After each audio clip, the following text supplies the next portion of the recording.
لبيك اللهم لبيك لبيك اللهم لبيك لبيك لا شريك لك لبيك لبيك لا شريك لك لبيك إن الحمد والنعمة لك والملك لا شريك لك لبيك اللهم لبيك لبيك اللهم لبيك لبيك لا شريك لك لبيك لبيك لا شريك لك لبيك إن الحمد والنعمة لك والملك لا شريك اللہ وبرکاتہ. الحمدللہ رب العالمین والصلاة والسلام علی سید المرسلین وعلی آلہ واصحابہ اجمعین اما بعد. قال اللہ تعالی فی کلامہ المجید اعوذ باللہ من الشیطان الرجیم بسم اللہ الرحمن الرحیم وَلِلَّهِ عَلَى النَّاسِ حِجُّ الْبَيْتِ مَنِ اسْتَطَاعَ إِلَيْهِ سَبِيلًا رب زدنی علما. میرے اسلامی بھائیوں، نوجوانوں، بزرگوں اور ساتھیوں اور خواتین، آج کے اس حج ٹریننگ پروگرام میں آپ حضرات کے جس پوائنٹ پہ کچھ باتیں رکھنا چاہتا ہوں وہ ہے حج کی تاریخ. حج کی تاریخ کیا ہے؟ جب ہم کتابوں کا مطالعہ کرتے ہیں اور اس کی تاریخ اٹھا کے دیکھتے ہیں تو ساری باتوں کا خلاصہ ہمیں یہی ملتا ہے کہ حج کا تعلق حضرت ابراہیم علیہ السلام کی پوری زندگی کو اپنے اندر سموئے ہوئے ہیں. حضرت ابراہیم علیہ السلام کی یاد ایک حاجی کو اچھی طرح سے یاد آتی ہے جب وہ حج کی ادائیگی کرتا ہے. یعنی حج کا پورا خلاصہ حضرت ابراہیم علیہ السلام کی زندگی ہے. تو اس کی مختصر سی تاریخ میں آپ کے سامنے بیان کروں گا. آپ تاریخ کا مطالعہ کریں گے تو آپ کو معلوم ہوگا کہ عرب کے پرانے جو قبیلے تھے وہ 3 قبیلے تھے. نمبر 1 عرب بائدہ، نمبر 2 عرب عاربہ اور تیسرا مستعربہ. یہ 3 قبیلے تھے جس میں سے پہلا قبیلہ جو بائدہ تھا، بائدہ کا مطلب ہوتا ہے مٹ جانا. یعنی وہ قبائل جن کا نام و نشان تاریخ کے اندر سے مٹ چکا ہے، بس صرف بطور نام ہے. جیسے قوم عاد، قوم سمود، یہ سب جو قومیں گزری اب ان کے نشانات بہت کم باقی رہ گئے ہیں. نمبر 2 عرب عاربہ.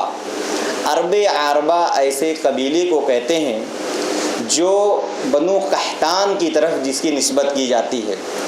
عاربہ جو قبیلہ تھا ان کو قحطانی کہا گیا ہے، یعنی یعرب بن یسقب بن قحطان کی طرف اس کی نسبت کی گئی ہے. اور تیسرا قبیلہ جو ہے عرب مستعربہ، جس قبیلے کی نسبت حضرت اسماعیل اور حضرت ابراہیم علیہ السلام کی طرف کی گئی. تو ہمیں عرب مستعربہ جو تیسرا قبیلہ تھا اسی کے متعلق کچھ باتیں دیکھنی ہے کہ کس طریقے سے یہ حج کی تاریخ اس سے جڑتی ہے. حضرت ابراہیم علیہ السلام کی پیدائش کہاں ہوئی تھی؟ آپ لوگ جانتے ہیں کہ عراق کا ایک شہر تھا جس کا نام تھا ار. یہ دریائے فرات کے قریب مغربی علاقے میں واقع تھا جس کا نام تھا ار. حضرت ابراہیم علیہ السلام کی پیدائش وہیں پہ ہوئی تھی. وہ ایک ایسا شہر تھا جہاں پہ بت پرستی، شرک ساری چیزیں وہاں پہ پائی جاتی تھی. حتیٰ کہ حضرت ابراہیم علیہ السلام کے والد جو تھے آزر، وہ خود بتوں کی پوجا کیا کرتے تھے اور بت بنایا کرتے تھے. ایسے ہی گھرانے میں، ایسے ہی خاندان میں حضرت ابراہیم علیہ السلام کی پیدائش ہوئی. حضرت ابراہیم علیہ السلام نے جب ہوش سنبھالا تو انہوں نے اللہ رب العالمین کی معرفت حاصل کی. انہوں نے اللہ رب العالمین کو پہچانا اور جب اللہ رب العالمین کی وحدانیت ان کو سمجھ میں آ گئی تو انہوں نے اپنے والد محترم سے سوال کیا. کہا ابو جان، آپ یہ جو مورتیاں بناتے ہیں، ان کے لیے سجدہ کرتے ہیں، یہ آپ کو نہ فائدہ پہنچا سکتے نہ نقصان پہنچا سکتے ہیں، آپ ان کے سامنے اپنے سر کو کیوں جھکاتے ہیں؟ تو ان کے والد محترم نے انہیں ڈانٹا اور کہا کہ میں تمہیں قتل کر دوں گا، تمہیں اپنے گھر سے بھگا دوں گا، لیکن یہ ساری دھمکیاں حضرت ابراہیم علیہ السلام نے برداشت کی اور اس توحید کے خاطر اپنے گھر، اپنے آبا و اجداد کو چھوڑنے کے لیے تیار ہو گئے۔ تو ایک تو بات یہ ہوئی کہ ان کا تصادم یعنی ٹکراؤ ان کے والد سے ہوا۔ اس کے بعد دوسرا ٹکراؤ جو ہوا تھا وقت کا جو بادشاہ تھا اس سے ہوا۔ حضرت ابراہیم علیہ السلام، مشہور واقعہ آپ لوگ سنتے رہتے ہیں، بس مجھے تاریخ کو جوڑنا اس لیے مختصر میں بیان کر رہا ہوں۔ حضرت ابراہیم علیہ السلام کا دوسرا ٹکراؤ اس وقت کا جو بادشاہ تھا اس سے ہوا۔ حضرت ابراہیم علیہ السلام نے کیا کیا تھا؟ لوگ عید کے لیے چلے گئے، ابراہیم علیہ السلام گھر پہ رکے رہے۔ جب لوگ عید کے لیے گئے، بت خانے کے اندر گئے، سب بتوں کو توڑ دیا، بڑے بت کو چھوڑ دیے اور اسے کندھے میں کلہاڑی لٹکا دی اور اس کے بعد چلے آئے واپس۔ جب لوگ واپس آئے بت خانے میں گئے تو دیکھے سب بت ٹوٹے پوٹے پڑے ہوئے ہیں، صرف بڑا بت جو ہے اس کے کندھے میں کلہاڑی لٹک رہی ہے۔ لوگوں میں بات پھیلی، پوچھا گیا کہ بھائی یہ کس نے کیا ہے؟ تو کسی نے کہا کہ میں نے ابراہیم کو اس کا ذکر کرتے ہوئے سنا تھا۔ چنانچہ ابراہیم علیہ السلام کو بلایا گیا، ابراہیم علیہ السلام آئے، ان سے سوال کیا گیا کہ اے ابراہیم کیا تو نے یہ کام کیا ہے؟ تو ابراہیم علیہ السلام نے کہا یہ بھائی تمہارے بڑے بت جو ہیں، تمہارا جو بڑا بت ہے ان سے پوچھ لو، یہ بتا دے گا کہ بھائی کس نے توڑا ہے، اور تم ان کو جو پوچھتے ہو یہ کیا بولتے ہیں، کھاتے پیتے، ساری باتیں انہوں نے رکھی۔ ظاہر سی بات ہے وہ بت جو تھے پتھر کے تھے، بول نہیں سکتے تھے، تو ان کے پاس کوئی جواب نہیں بنا۔ تو دوسرا سوال جو بادشاہ نے کیا تھا وہ یہ کیا تھا کہ تمہارا رب کون ہے؟ تو ابراہیم علیہ السلام نے بتایا تھا میرا رب وہ ہے جو مجھے بیمار کرتا ہے، جو مجھے شفا دیتا ہے، جو میں کھلاتا ہے، جو زندگی دیتا، موت دیتا ہے۔ تو اس نے بھی کہا میں بھی زندگی دیتا ہوں، میں بھی موت دیتا ہوں، اور اس نے دو آدمیوں کو بلایا، ایک کو قتل کر دیا، ایک کو چھوڑ دیا۔ تو اس نے بھی اس طرح سے اپنے کو ثابت کیا۔ تو ابراہیم علیہ السلام نے کہا میرا رب سورج کو پورب سے نکالتا ہے، پچھم میں ڈباتا ہے، تم پچھم سے نکال کے دکھاؤ۔ تو وہاں پہ بھی خاموش ہو گیا۔ بہرحال بادشاہ غصہ ہوا، پوری قوم ناراض ہوئی اور ابراہیم علیہ السلام کو آگ میں ڈال دیا گیا۔ اللہ نے ابراہیم علیہ السلام کی حفاظت کی۔ اللہ نے قرآن میں فرمایا قلنا یا نار کونی بردم وسلام علی ابراہیم، ہم نے آگ سے کہا اے آگ تو ابراہیم علیہ السلام پہ ٹھنڈی اور سلامتی والی ہو جائے۔ دیکھیے واقعہ بہت مشہور ہے اس لیے لگتا ہے آپ کو دلچسپی نہیں ہو رہی۔ بہرحال یہ دوسرا ٹکراؤ ہوا۔ اس کے بعد حضرت ابراہیم علیہ السلام وہ شہر مصر چھوڑ کر کے دوسرے شہر چلے گئے۔ اللہ تعالیٰ کا حکم ہوا کہ اے ابراہیم علیہ السلام آپ یہاں سے ہجرت کر جائیے۔ ہجرت کر کے کہاں گئے؟ مصر سے ہجرت کر کے ملک شام گئے۔ وہاں کا ایک علاقہ تھا، بعض جگہوں پہ حزان لکھا ہوا، بعض جگہوں پہ قرآن لکھا ہوا ہے، بعض جگہوں پہ حیران لکھا ہوا، الگ الگ نام لکھے ہوئے ہیں۔ بہرحال اس جگہ گئے، وہاں پہ کچھ دنوں تک ٹھہرے، پھر وہاں سے فلسطین چلے گئے۔ فلسطین گئے، وہاں پہ اپنی بیوی، ان کی بیوی جو سارہ تھی ان کو وہاں پہ ٹھہرا دیا۔ اس کے بعد کچھ دنوں تک وہاں پہ ٹھہرے، پھر کچھ دنوں کے بعد پھر واپس ابراہیم علیہ السلام اپنی بیوی سارہ کو لے کر مصر کی طرف آ رہے تھے۔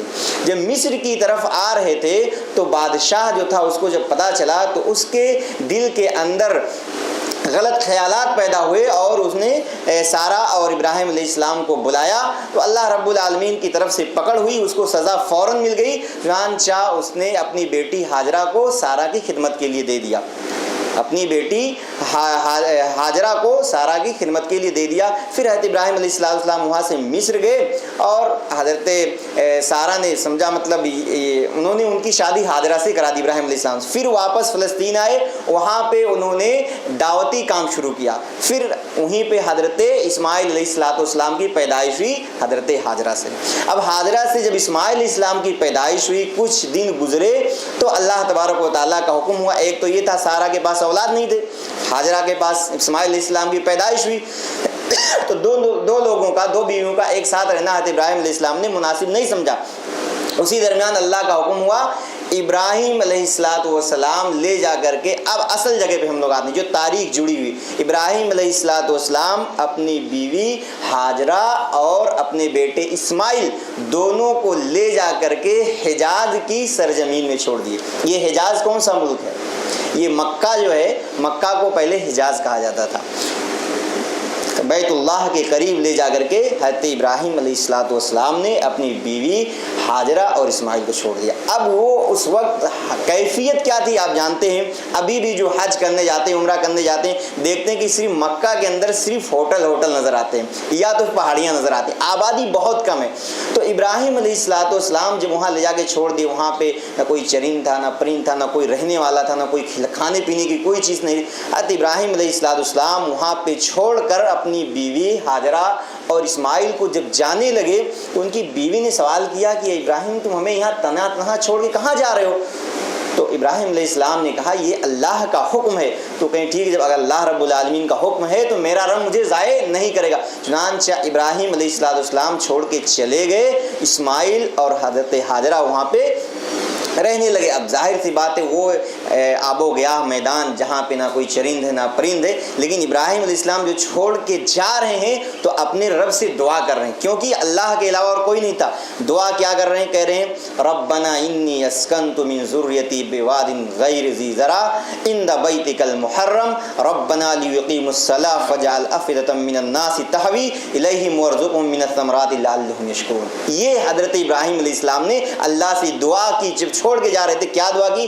اے میرے پروردگار، میں نے اپنی اولاد کو ایسے وادی غیر ذی زرع میں چھوڑ دیا ہے، تیرے گھر کے پاس کیوں چھوڑا ہے؟ کہ اے میرے پروردگار تاکہ وہ نماز قائم کریں، فَجْعَلْ أَفْئِدَةً مِّنَ النَّاسِ، اور تو لوگوں کے دلوں کے اندر اس کی خواہش پیدا کر دے. تَحْوِي إِلَيْهِمْ وَارْزُقْهُم مِّنَ الثَّمَرَاتِ، اور اللہ انہیں پھلوں کا رزق عطا کر لعلہم یشکرون، تاکہ وہ شکر گزاری کریں. تو یہاں پہ تین باتیں ابراہیم علیہ السلام نے اللہ سے دعا کی. ایک تو یہ کہ اے میرے پروردگار میں اپنی اولاد کو اس بے آب و گیاہ میدان میں چھوڑ کے جا رہا ہوں، تو ان کی حفاظت کر. اور دوسرا یہ ہے کہ لوگوں کا اس کی طرف میلان بڑھا کہ لوگ اس کی طرف آئیں، کس کی طرف؟ بیت اللہ کی طرف. اور تیسرا یہ ہے کہ انہیں پھلوں کی رزق عطا فرما. حضرت ابراہیم علیہ السلام جب چھوڑ کے گئے تھے تو ان کے پاس کیا تھا؟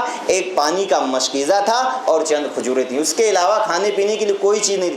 ابراہیم علیہ السلام چلے گئے، کھانے پینے کی چیزیں ختم ہو گئیں. حضرت ہاجرہ پریشان ہوئی، ان کا بیٹا پیاس سے پریشان، ادھر سے ادھر، صفا سے مروہ، مروہ سے صفا، اس طرح سے چکر لگانے لگی، یہاں تک کہ 7 چکر لگا دی.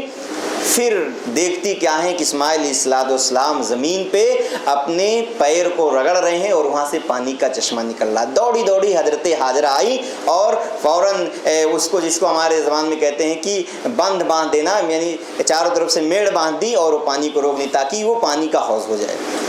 تو اس طرح سے وہاں پہ زمزم کا پانی اکٹھا ہو گیا اور وہ پینے لگیں. اب دیکھیں ایک چیز تو حج سے جو جڑی ہوئی زمزم، ہم لوگ جاتے ہیں زمزم پیتے ہیں، تو اس طرح سے وہاں پہ زمزم نکلا. اب اسی درمیان دیکھیے اب مکہ میں کیسے آبادی ہوتی، وہاں پہ صرف پہلے کون؟ ہاجرہ اور اسماعیل، صرف 2 لوگ تھے اور کوئی نہیں تھا. کچھ ہی دنوں کے بعد ایک قبیلہ آتا ہے وہاں پہ، بنو جرہم کا ایک قبیلہ آتا ہے اور حضرت ہاجرہ سے کہتا ہے کہ ہمیں یہاں پہ آپ رہنے دیں. تو حضرت ہاجرہ اس شرط کے ساتھ انہیں رہنے کے لیے کہتی ہیں کہ یہ جو پانی ہے، پانی کا جو کنواں ہے، اس کی ملکیت ہماری رہے گی، اس پہ تمہاری ملکیت نہیں ہوگی. چنانچہ یہ شرط طے ہوئی اور وہ قبیلہ وہاں پہ آباد ہو گیا. اب وہ قبیلے بنو جرہم جو تھا وہ وہاں پہ آباد ہوا، وہیں سے تھوڑی تھوڑی آبادی بڑھنے لگی. پھر اب ایک تو اللہ کی طرف سے یہ ایک آزمائش تھی کہ آپ اپنی بیوی اور اپنے بچے کو، جو کافی مدتوں کے بعد حضرت اسماعیل کی پیدائش ہوئی تھی، اللہ نے کہا لے جاؤ چھوڑ دو. یہ ان کی بیوی اور ان کے بیٹے کا امتحان تھا اور ابراہیم علیہ السلام کا بھی امتحان تھا. پھر اللہ نے ایک دوسری آزمائش کی. دوسری آزمائش کیا تھی؟ اللہ نے خواب دکھلایا کہ اے ابراہیم تم اپنے لخت جگر کی میرے راستے میں قربانی کرو. حضرت ابراہیم علیہ السلام خواب دیکھتے ہیں، وہ کسی بھی چیز کی فکر نہیں کرتے ہیں، فلسطین میں رہتے ہیں، فلسطین سے مکہ آ جاتے ہیں اور آ کر کے اپنے لخت جگر کو اپنے سینے سے لگاتے ہیں اور لگانے کے بعد اپنے اس بیٹے سے کہتے بھی ہیں کہ میرے بیٹے میں نے یہ خواب دیکھا ہے. بیٹا کہتا ہے یا ابتی افعل ما تؤمر ستجدنی انشاءاللہ من الصابرین. بیٹا کہتا ہے ابو جان آپ کر گزری، انشاءاللہ آپ صبر کرنے والوں میں سے پائیں گے.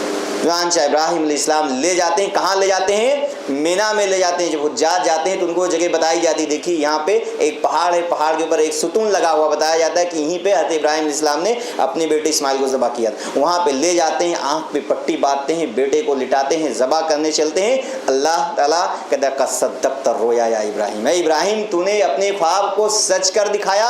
اللہ کی طرف سے جبریل ایک دمبا لے کے آتے ہیں اور حکم دیا جاتا ہے کہ اس کو ذبح کرو. تو ہم حج کا ایک رکن یہ بھی ہوتا ہے کہ حجاج 10 تاریخ کو قربانی کرتے، یہ بھی حضرت ابراہیم علیہ السلام سے جڑا ہوا ہے. یہ سب آزمائشیں ہو جاتی ہیں، آگ میں ڈالا جاتا ہے، گھر سے نکالے جاتے ہیں، بیوی کو بے آب و گیاہ میدان میں چھوڑتے ہیں، پھر قربانی کا حکم دیا جاتا ہے. یہ ساری آزمائشیں جب ہو جاتی ہیں اور سارے امتحان میں کامیاب ہو جاتے ہیں تو اللہ تعالیٰ انہیں حکم دیتا ہے، کہتا اے ابراہیم تم میرے گھر کی تعمیر کرو۔ اللہ کا حکم ہوتا ہے کہ تم گھر کی تعمیر کرو۔ اچھا دیکھیے، ایک سوال یہاں پہ اٹھ سکتا ہے کہ کیا سب سے پہلے ابراہیم علیہ السلام نے خانہ کعبہ کی تعمیر کی تھی؟ دیکھیے پہلی آیت جو میں نے پڑھا، جو حضرت ابراہیم علیہ السلام نے دعا کی تھی، اس میں بیتک المحرم کا لفظ آیا ہے، یعنی مسجد حرام جس کو یعنی بیت اللہ جس کو کہا جاتا ہے، اس کا لفظ یہاں پہ ذکر کیا گیا کہ ابراہیم نے دعا کیا تھا۔ اس کا مطلب یہ کہ وہ گھر پہلے سے موجود تھا، یہ الگ بات انہوں نے نئے سرے سے بھی دوسرے انداز سے تعمیر کی۔ تو اللہ کا حکم ہوتا ہے کہ ابراہیم علیہ السلام آپ میرے گھر کی تعمیر کریے۔ چنانچہ ابراہیم اور اسماعیل باپ بیٹے دونوں مل کر کے خانہ کعبہ کی تعمیر شروع کرتے ہیں۔ خانہ کعبہ کی تعمیر کرتے کرتے حضرت ابراہیم علیہ السلام اس جگہ پہ پہنچتے ہیں جہاں پہ آج حجر اسود کو نصب کیا گیا ہے۔ حجر اسود کو جہاں پہ نصب کیا گیا، وہاں پہ جب پہنچتے ہیں تو ابراہیم علیہ السلام اسماعیل سے کہتے ہیں کہ اسماعیل جاؤ ایک پتھر ڈھونڈ کے لاؤ اور اس پہ ہم لوگ یہاں پہ لگا دیں۔ اسماعیل علیہ السلام پتھر ڈھونڈنے جاتے ہیں، ایک پتھر ڈھونڈ کے لاتے ہیں، جب واپس آتے ہیں دیکھتے ہیں کہ حضرت ابراہیم علیہ السلام اس جگہ پہ ایک پتھر لگا چکے ہیں۔ سوال کرتے ہیں ابو آپ یہ پتھر کہاں سے لا کے لگا دیے؟ تو ابراہیم علیہ السلام کہتے ہیں کہ جبریل علیہ السلام آئے تھے اور یہ پتھر لے کے آئے ہیں جو جنت کا پتھر ہے۔ حدیث کے اندر بھی اللہ کے رسول صلی اللہ علیہ وسلم نے فرمایا حجر اسود جو ہے یہ جنت سے لایا گیا ہے، یہ پہلے دودھ کی طرح سفید تھا لیکن لوگوں کے گناہوں نے اس کو سیاہ کر دیا۔ تو حجر اسود کا آج ہم جاتے ہیں استلام کرتے ہیں، موقع ملتا ہے تو اسے بوسہ دیتے ہیں، یہ بھی حج کے اندر شامل ہے۔ تو اس طرح سے حجر اسود کو نصب کیا۔ پھر جب اس کی دیواریں اونچی ہونے لگیں تو حضرت ابراہیم علیہ السلام نے اسماعیل سے کہا بیٹا جاؤ ایک پتھر ڈھونڈ کے لاؤ جس پہ ہم کھڑے ہو کر کے اس کی تعمیر کریں۔ اسماعیل علیہ السلام ایک پتھر لاتے ہیں اور اس پہ کھڑے ہو کر تعمیر کرتے ہیں، آج جسے ہم مقام ابراہیم کے نام سے جانتے ہیں۔ وہ بھی پتھر جو ہے جنت ہی سے لایا گیا ہے۔ آج آپ جائیں گے دیکھیں گے اس پتھر پہ نشانات ابھی بھی باقی ہیں، حجاج کرام اور عمرہ کرنے والے اس کو دیکھ کے آتے ہیں۔ تو یہ بھی حج سے جڑا ہوا ہے، عمرے سے جڑا ہوا ہے۔ تو اس طرح سے خانہ کعبہ کی تعمیر ہو گئی۔ خانہ کعبہ کی جب تعمیر ہوئی تو اللہ تعالیٰ نے کیا کہا کہ وَأَذِّن فِي النَّاسِ بِالْحَجِّ، اے ابراہیم تم لوگوں میں اس کا اعلان کر دو کہ لوگ حج کرنے کے لیے ہیں۔ ابراہیم علیہ السلام نے کہا اے اللہ یہ بے آب و گیاہ میدان میں میری آواز کہاں تک جائے گی، کتنے لوگ سنیں گے اور کتنے لوگ آئیں گے؟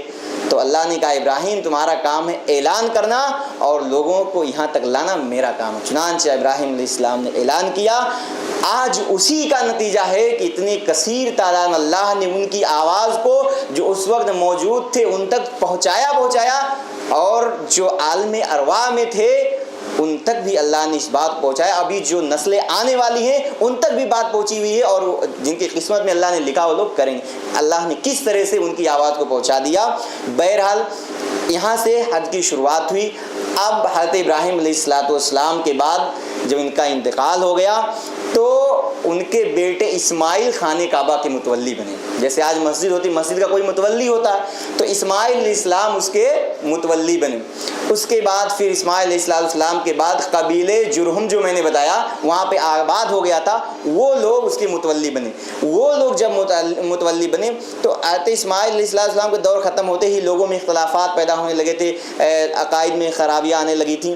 پھر قبیلے بنو جرہم کے اس میں جب آیا تو کافی اختلاف ہوا، حتیٰ کہ معاملہ یہ ہو گیا کہ جو نذرانے وغیرہ آتے تھے اس پہ وہ متولی حضرات اس کو ہڑپ کر لیا کرتے تھے۔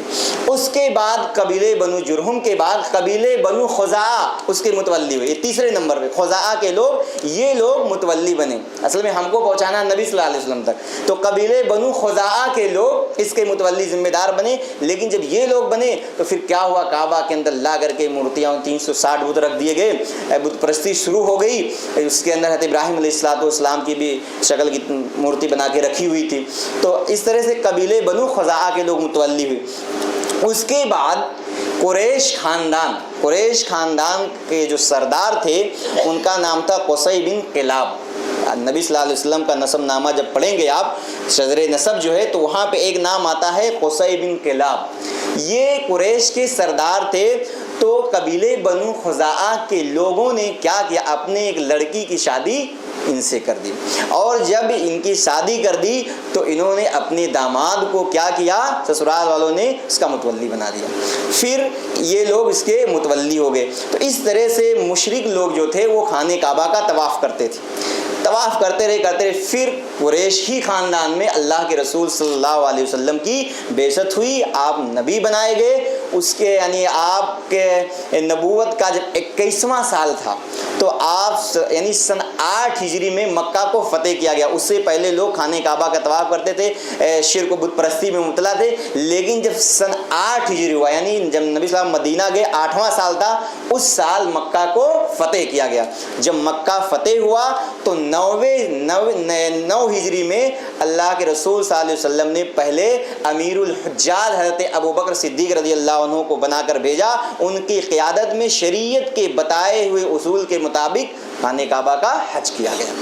اس کے بعد سن 10 ہجری میں اللہ کے رسول صلی اللہ علیہ وسلم خود آئے. آپ کے ساتھ 1,24,000 یا 40,000 صحابہ کرام بھی شامل ہوئے.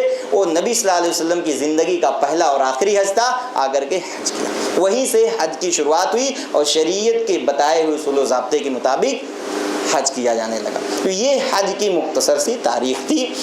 حج جو ہے اس کے اندر بہت سارے مقاصد ہیں. اگر حج پہ غور کیا جائے تو اس کے اندر بہت سارے دنیاوی اور اخروی, دینی اور دنیاوی دونوں بہت سارے مقاصد پائے جاتے ہیں. حج اللہ نے قرآن کریم میں لیشہدوا منافع لہم, لوگ وہاں پہ حاضر ہوں تاکہ دینی اور دنیاوی فائدے کو حاصل کریں. دیکھیے حج کے کتنے مقصد ہیں.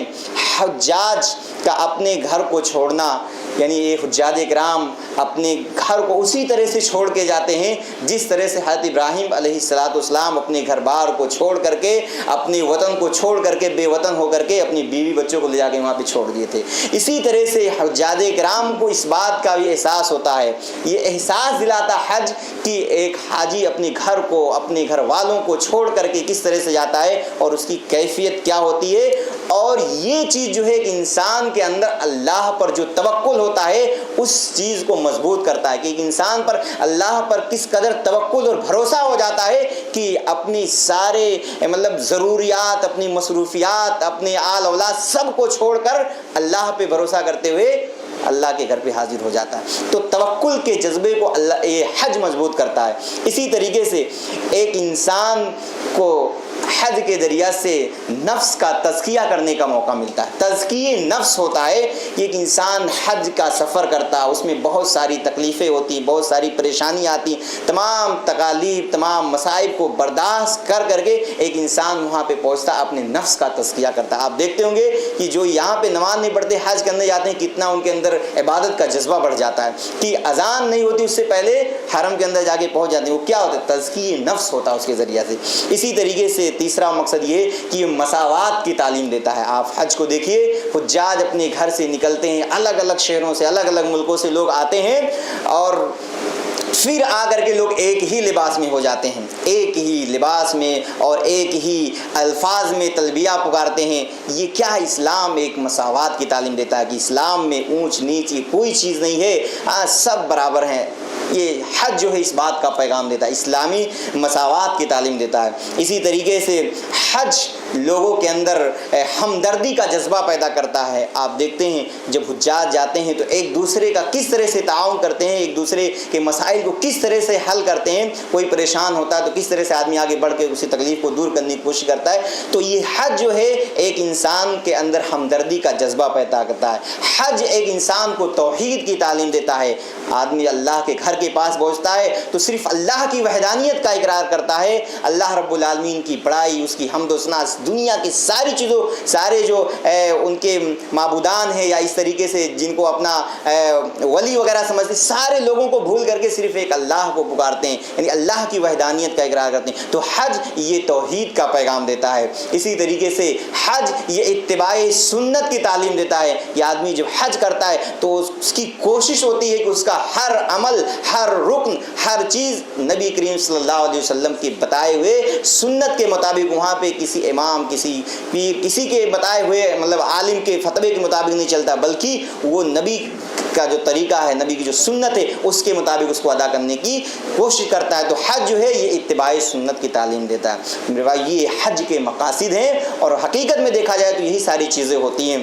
یہ چند باتیں تھیں حج کی تاریخ اور اس کے مقاصد کے متعلق. اللہ رب العالمین سے دعا ہے کہ اللہ رب العالمین ہم تمام بھائیوں کو زندگی میں ایک سے ایک بار کم سے کم اللہ رب العالمین حج کرنے کی توفیق عطا فرمائے, اور ہمارے جو حجاج اس سال حج کرنے جا رہے ہیں اللہ رب العالمین صحیح سلامت واپس لے کے آئے اور ان کے حج کو قبول فرمائے. آمین. السلام علیکم.